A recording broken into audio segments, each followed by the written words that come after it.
Once upon a time, in a cozy village near a big forest, there lived a sweet little girl named Lily. Everyone called her Little Red Riding Hood because of the bright red cloak she always wore. Lily, your grandmother is feeling sick. Can you take this basket of goodies to her? Remember, stay on the path and be careful of the big bad wolf. Yes, Mom. I'll be careful. Setting off with a cheerful wave to her mother, Little Red tightened the ribbons of her iconic cloak and adjusted her basket under her arm.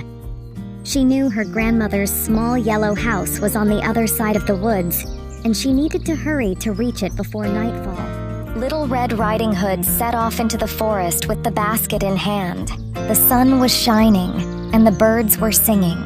As she walked deeper into the woods, her heart was filled with excitement as she spotted the colorful array of wild flowers along the forest path. She couldn't resist the urge to gather a few for her beloved grandmother. Oh, what pretty flowers. I'm sure Grandma would love these. I'll just pick a few. As Little Red picked the flowers smelled so sweet, sweeter than peppermint candy. Then Red Riding Hood heard a gruff voice say, "Yes, they certainly are beautiful flowers." She turned and saw the big, greedy wolf of the forest standing on top of a rock. Red Riding Hood had never seen a wolf before, so she was not afraid. She thought he was the biggest and most beautiful brown dog. Hello there, little girl. Those are lovely flowers. What are you doing all alone in the forest? My grandma is not feeling well, so I am going to visit her with some fresh cookies and a bouquet of flowers.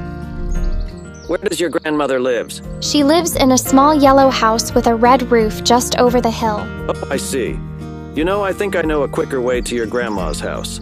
Why don't you take the path through the sunflower field? The wolf, with a mischievous grin, hurried off towards Grandma's house.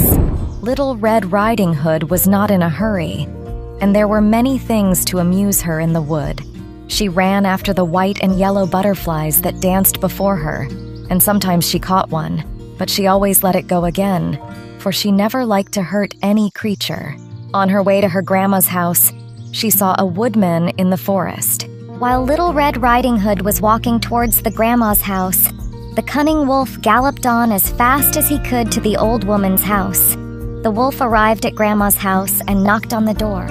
She lived in the house all by herself. Who is there?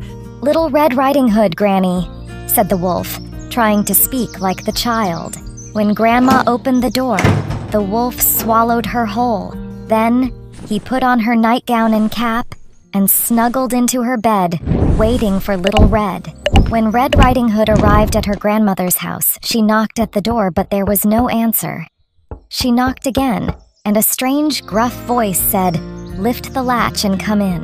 It was strange, but the bright sunshine of the forest made Grandmother's room appear very dark to see through, making it difficult for her to see her grandmother clearly. Something seemed off about her grandmother's appearance.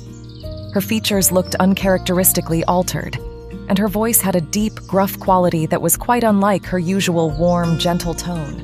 Red assumed her grandmother might be suffering from a severe cold with no one to look after. Oh, Grandmother, how you have changed.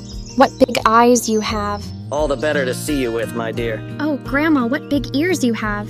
All the better to hear you with, my child. Oh, but Grandmother, your nose, what a long nose you have. Oh, Grandma, what big teeth you have. All the better to eat you with. The wolf leaped out of bed, ready to devour Little Red. Just then, a brave woodsman who had been chopping wood nearby heard the commotion. He rushed into the cottage and saw the wolf attacking Little Red. The woodsman quickly axed the wolf, killing it. He cut open the wolf's belly and freed Grandma, who was still alive. Little Red hugged Grandma and the woodsman, thanking them. I'm so sorry, Grandma. I should have listened to my mom and stayed on the path. It's okay, my dear. You've learned a valuable lesson. Always be careful and don't trust strangers. From that day on, Little Red remembered to always stay on the path and never talk to strangers. And they all lived happily ever after. Thank you for spending this time with Dreamline Storytime. Don't forget to like, share, and subscribe to our channel for more amazing content. Hit the bell icon to stay updated on our latest videos. Until we meet again, keep dreaming and stay cozy. Goodbye.